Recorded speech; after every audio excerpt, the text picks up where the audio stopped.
ట్రిబ్యునల్పై ఒత్తిడి తెచ్చి కృష్ణా జలాల్లో తెలంగాణ వాటా సాధించాలని డిమాండ్ చేశారు. నువ్వు చెప్పు, నువ్వే చెప్పు, నువ్వు అట నాకు చెప్పు, నువ్వు చెప్పు నిర్వహించినట్లు స్పష్టం చేశారు. చెప్పు గట్టిగా.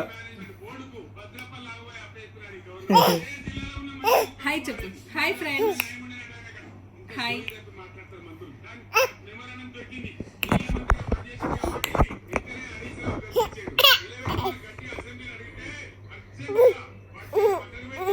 సిగ్గే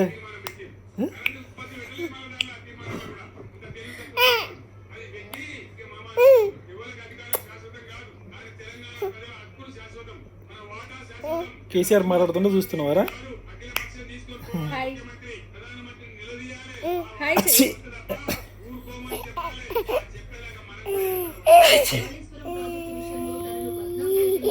మేడిగడ్డకు ముఖ్యమంత్రి